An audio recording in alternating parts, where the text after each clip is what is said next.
that I'm missing one Thanatos, so 3 and 5. 3 and 5 is the odds are really slim.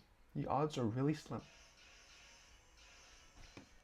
Hey yo, how's it going everyone? Entropy here today with another video. Today we are going to be going over an overview of the Granblue event part 3. Of course, I will touch upon the key cards from this wave, as well as if you are a new player or if you have not played the previous Granblue event, maybe you're missing wave 1, maybe you're missing wave 2, or both, how you should prioritize going about playing Granblue. So I guess without further ado, let's start with the new cards and work our way back. You will notice that I have opened some hacks. I have done some missions, so you get Freddy the Ghosty, the new Sentinel, for free if you just do the missions, as well as I have opened some packs. If you want to check out my initial 15 packs, go check out the last stream. It's like the last 2 minutes or so, last 10 minutes at most. It's at the 2-hour mark, so go check that out. It's a really exciting 15 pack opening, and the chat just peer pressured me. So there's that. This is a really key card, Sea Strolling Banshee. It's when placed from drop zone, Soul Blast 1, draw 1. Better stats than Dancing Cutlass, the 5k Soul Blast 2, draw 1. Cheaper cost as well. Really nice. And even if you just play it as a one-off, it's techable. It's techable because, well, you have stuff like Ghosty that is still really, really good. Other units that have potential, Deadly Nightmare has potential. Soul Blast 2, retire rearguard, call 1. Call itself. And it's great to variant Deadly Spirit. Honestly, I think Deadly Spirit is better. But I think both are pretty good as well. And they're rares, right? So they're pretty budget options. Dragon Corrupt Dragon. 12k beater when called from drop zone. Really nice. You will notice you have a lot of utility in calling from drop zone is Granblue's thing. So having a 12k beater to actually hit numbers is actually important. Other than that, you have some, well, you obviously have Cocytus Reverse. So this card is the triple rare. Limit break 4, lock a rearguard to put 2 cards from the top of the deck into your drop zone, and then call a card from your drop zone. That unit gets +3. So for example, you're calling out the Corrupt Dragon from just now. It's 9+3+3, so it hits 15k numbers by itself, which is great. Put an 8k booster or a 7k booster or 6k booster behind it, it hits 21k numbers. So that's really nice. In addition, during your turn, if you have 10 or more cards in your drop zone, this gets +5. If 15 or more, it gets +10. This second skill, you generally don't really want to be banking on. The extra power doesn't really come into play from my experience. But being able to just lock 1 and mill 2, and being able to just like tech out whatever you want from the drop zone is really, really nice, because essentially you're just plussing because the locked rearguards get unlocked anyways. So it's really nice, but the mill 2 actually is really good accelerating your game early if you go to a limit break early. But at the late game, it might be a bit uncomfortable as you're going to deck out sooner or later. In addition, you have the Break Ride, of course. Lord of the Seven Seas, Night Mist. When rode upon, your Vanguard gets +10, call 2 from your drop zone, and those get +5. At the end of turn, retire those units. And in addition, during your turn, if you have 4 or more rearguards, it gets +3. So what this lets you do is it lets you call out stuff you want for that turn and then remove it. If those units, retire themselves and call something else, well, you don't need to re-retire them. They're already in the drop zone. So it has great synergy with some cards like Thanatos. Existing cards help you enable multi-attacks, help you hit the numbers, and that's the main idea. Night Stow is honestly a really, really nice card as well because it lets you superior Break Ride from the drop zone. If your Vanguard's grade 3, Soul Blast 1, Counter Blast 1 to ride this card. So if your Vanguard's the Break Ride, you can superior Break Ride with Night Snow. In addition, Limit Break 4, Counter Blast 1, retire rearguard to call anything from your drop zone and give it +5. So again, when you're calling stuff from your drop zone now, they're getting extra powers to actually hit stages or help you enable multi-attacks. And primarily your target is going to be Thanatos from wave 2. And I can't really say Thanatos enough because it is the crux of this deck, honestly. And lastly, you have some budget options like Deadly Swordmaster, which synergizes with Deadly Nightmare and Deadly Spirit, the units that we discussed just now. But other than that, everything else is pretty mediocre. Of course, the question then is, right, if you missed wave 1, if you missed wave 2, which one should you prioritize? After playing around with the new stuff, honestly, I think you should prioritize wave 3. Wave 3 stuff with Cocytus Reverse works well by itself. You don't really need Cocytus. Night Snow is just a great card. You have Deadly Swordmaster is a budget option if you really need it. And Night Mist is just a really, really valuable card and will get support in the future as well. So that's something to note. And then I would honestly have to go for Wave 1. Because Wave 1 gives you a lot of utility cards. Like Chappie the Ghosty. It's basically Foolish Burial if you played Yu-Gi-Oh before. Well, on place you just put anything from your deck into your drop zone. And your cards call from the drop zone, right? So it's just, you pick and choose whatever you want and then you drop it. It has synergy with cards like Deadly Spirit. You just drop it into drop zone and use a Soul Blast to retire something and call it out. Just on demand grade 2, it's really, really nice. Or on demand grade 1.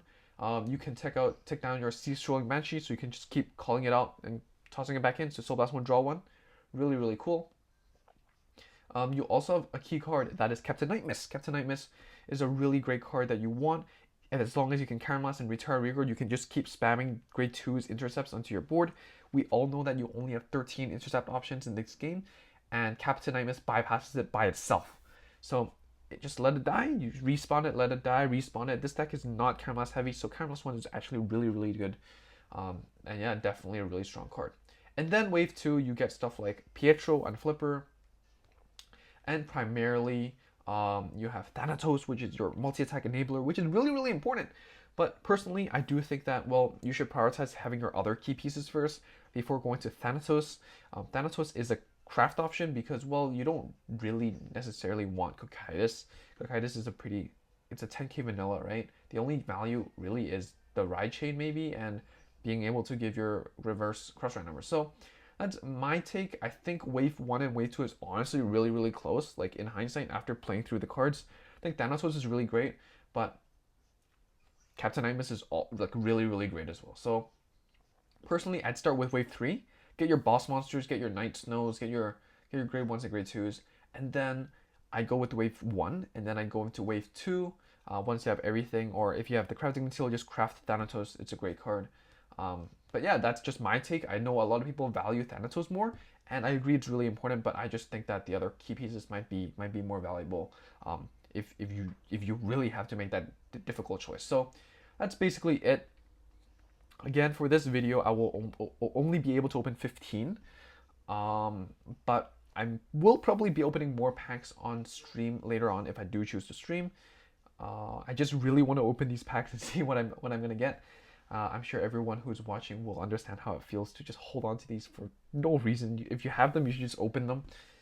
And yeah, like we have seen 3 Cocytus reverse. You just got spoiled because we just covered it, but 0 of the Break Ride. So I really want the Break Ride. The Break Ride, just great utility card, really nice. Cocytus reverse is a neat boss as well, but generally speaking, in your build, you will focus on Cocytus reverse with the Break Ride or Night Snow with a Break Ride. But I think I definitely want to test out those 2 builds because I literally can't play any of them because I don't have a single copy of the Break Ride. So anyways, here we go. We're going to do 5 at a time, open 3 times, so 15 packs. Let's get started. Pretty exciting. Last time we did 15 packs, we got 3 triple rares, so 5 in each. 1 triple wood every 5 packs, so that's really, really amazing. And I think we're going to get started with that as well, which is really, really good. Sea Strolling Banshee, good card.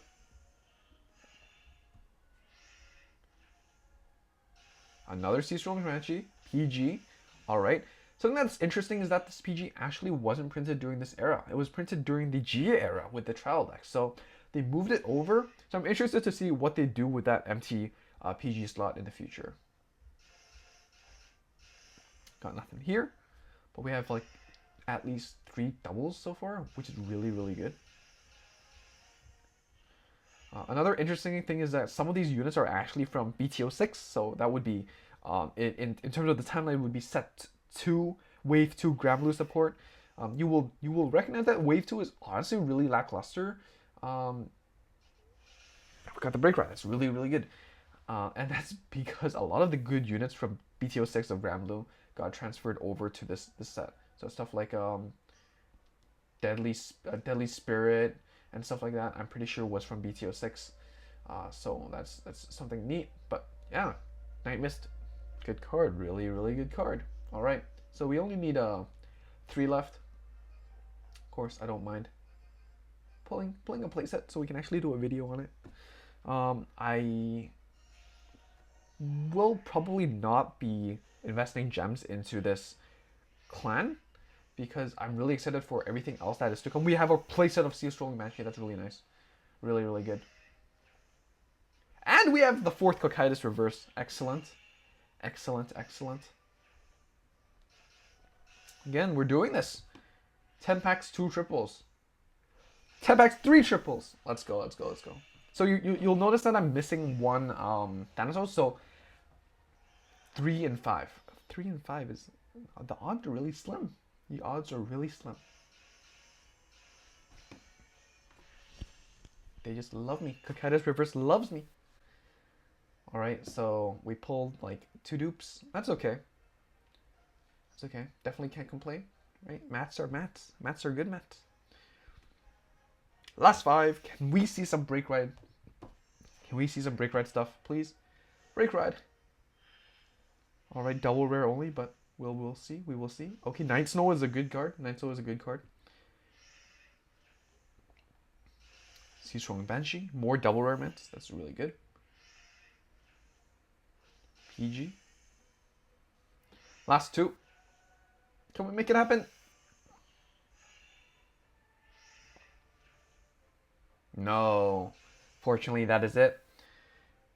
3 triples. 4 triples in 15 packs. 4 triples in 15 packs. That's insane. Everyone, I wish you all the best of luck with your pack openings. I definitely do think that Granblue is really, really fun. Even though I'm not planning to commit into them, I think that the clan and everything is really, really cool. Superior break riding is always super fun.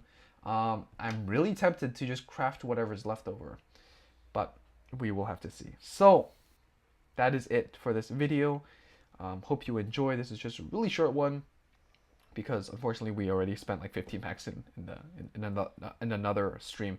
So that is all. If you enjoyed it so far, like the video. If you want to see more, subscribe, blah blah blah, and I'll see you all soon.